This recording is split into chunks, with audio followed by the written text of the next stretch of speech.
Hey guys, this is a prophetic dream warning message from God that I received probably over a year ago now. I don't remember the exact date for this one. It's not that important in any case.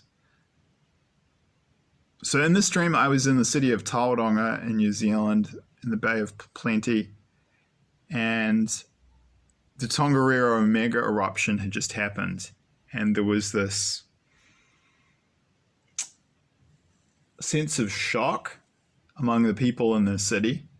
And I walked outside and I could see this vast plume of ash going up into the air. And then the shock wave and the roar hit.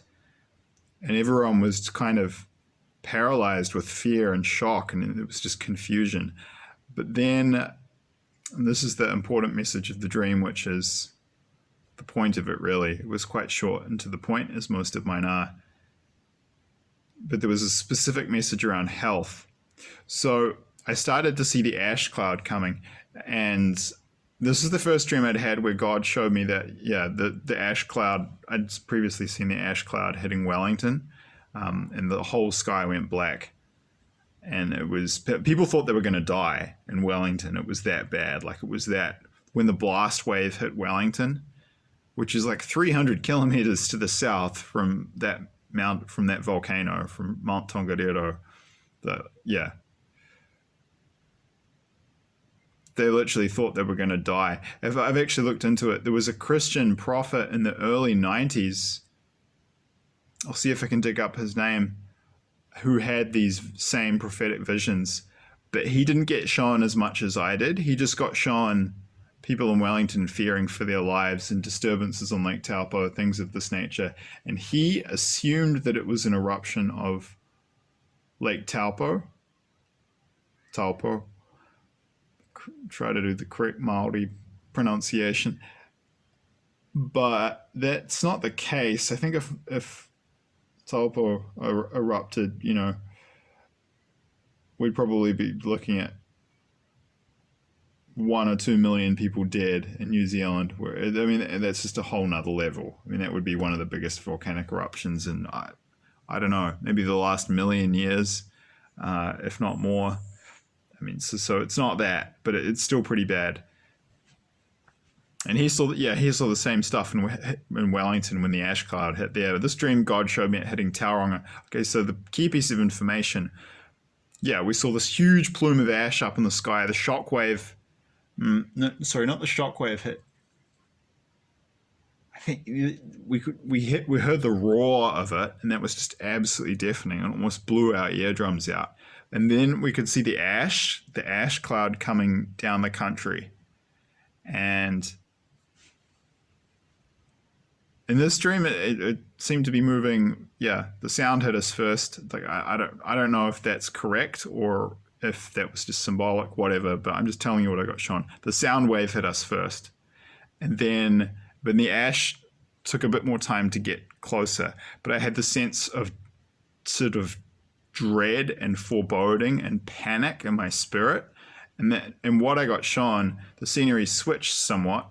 And I've never been to Tauranga. I don't actually know the Bay of Plenty at all. I've never visited that region of New Zealand. I'd like to in the future, just for tourism purposes.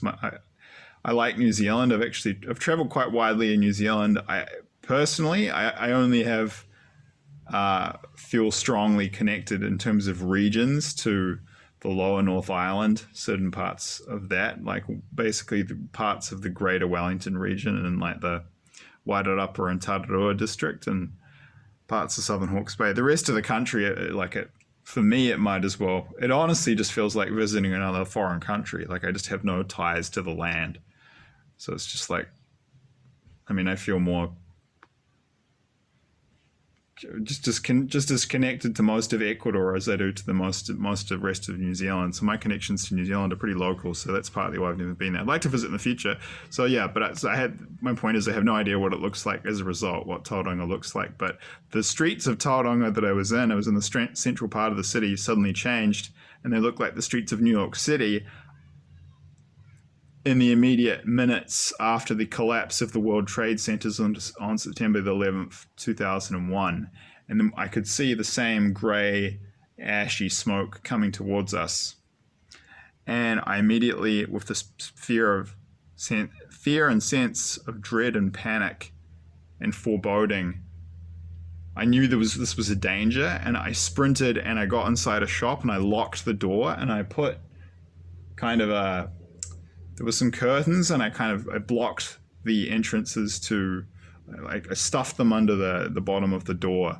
And the symbolism is that people need to be aware that when the Tongariro mega eruption happens in New Zealand, and I have other dreams to put up about this, which I have to dig up out of my archives. That's a process I've talked about in other videos. I have 30 to 60 dreams that I still have yet to put up that I just haven't been able to because of the state of my health. But they're there, and I intend to put as many as I can up as soon as possible in the future in full detail. So yeah, there's more to that story that I haven't shared yet on this channel. But yeah, this new piece of information, basically to sum up, God was revealing that ash cloud will extend very far. I will say now that I've also been shown it will reach as far as Gisborne, like in terms of the circumference of the ash cloud and how far it will get. Like for sure, Gisborne, Tauranga, and Wellington will be completely under the ash cloud. But the ash is going to be hazardous to your health. If it gets into your lungs, it could seriously injure and potentially kill you, because that was the symbolism shifting to the 9/11 thing. Because, well, I won't try to get too much into my views on that subject because they're somewhat controversial, but I will say that, that jet fuel can't melt steel beams. And if you look at the aftermath of you can just look this up, the aftermath of that disaster, the steel beams had been cut at the base of the World Trade Center. Also, look up where World Trade Center 7, a building that had nothing to do with it, that didn't get hit by an aircraft, just mysteriously collapsed on its own. That was odd. I'm not saying it was an inside job or a conspiracy, just saying you might want to question some things about it. Also, it collapsed in a perfect controlled demolition manner, and that never happens without the use of explosives. I won't say what my views are on it. I will say that it's pretty obvious that there was more to it than the media was telling people. And yeah, it's worth asking questions if you haven't. Anyway, sorry. So I just had to throw that out there.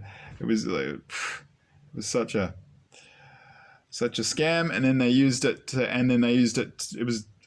that event was deliberately used by the neocons in the United States to pump up the American people on bloodlust, to manipulate their emotions so that they would support a war in Iraq against WMDs that later turned out to all be a lie. They destroyed that country, and that was just all about getting access to their oil. Also went into Afghanistan, and but actually the people who did it were, which is interesting, they went into Iraq and Afghanistan, but the people who did it were all Pakistanis and Saudis. So go figure. So yeah, what the biggest lesson from that event I got is control your emotions, or someone else will, and then they'll manipulate you with them. That's why it's extremely important, logic over emotion. You must control your emotions, otherwise people can control you. Yeah. And they did it to the entire country. They manipulated the American public into supporting these wars of terror in the Middle East. Anyway, I had to throw that in there because I grew up in that era, and I remember the day they went into Iraq, and yeah. So that dust from regardless of like how or why you think those buildings collapsed, they created this dust. And okay, just forget about theories about potential conspiracy. I'm not telling you what I think about that. I'm just suggesting some people should ask some questions if they haven't, because it's pretty freaking obvious that the mainstream media story has a ton of holes in it, regardless of the real explanation. So, yeah, but grey dust from the collapse of those buildings in New York, grey dust from the ash in the eruption of Mount Tongariro in New Zealand. It later came out that the ash from the World Trade Center collapse did terrible damage to the lungs of many firefighters and a lot of other people. A lot of people died from cancer and things like this. So that was God's way of showing me, just be careful when these eruptions happen. If you're within the zone where the ash will fall, if you breathe it could seriously injure you. And so people need to be aware of this. I believe that dream was a warning. I believe it was prophetic. I hope that helps the people of New Zealand. Totally believe this is going to happen. Thank you. Will add if I have some time. Yeah, I'll put up more information in the future. But the blast radius from this eruption, yeah, it's going to be, I think, 200 to 300 kilometers minimum in a circle from that volcano. So basically, any New Zealanders living within that geographic zone, which will certainly cover, as I previously mentioned, the cities of Gisborne, Tauranga, and Wellington, should, by implication, if you believe these warnings, look into and take some action to work out some plan to have equipment to protect your respiratory system so that you don't have to breathe the volcanic ash. I think what happens is it goes into your lungs if it's really fine, and then it goes into the alveoli, these little fine pockets in your lungs. The surface area of our lungs is actually equivalent to the size of a football field, and it's quite a fragile organ. We're not supposed to put anything in there except air. I watched a documentary about vaping last night on Netflix. This is why I'm able to spit this information out to you, and coincidentally, and yeah, I think it forms a kind of a paste, and then in your lungs, and then it just slices up the inner fine, delicate tissue of your lungs, and it just does catastrophic damage. After the World Trade Center thing, a lot of people got cancer. So I think God was saying it could do that too. In any case, terrible health problems, potentially fatal, regardless of their nature. And it will be respiratory in nature, and it will come from breathing this very fine volcanic ash. I think also a lot of the particles are very, very tiny, and there'll be silica, which is a kind of volcanic glass. So yeah, it might just be cutting up your lungs from the inside. So I don't know the mechanism by which it will do the damage, but God showed me it was dangerous. So yeah, so be prepared if you're going to be in the blast zone in New Zealand, because yeah, this thing is coming. And please refer to the disclaimer in the description box below also if you have not already done so. Thanks. Cheers.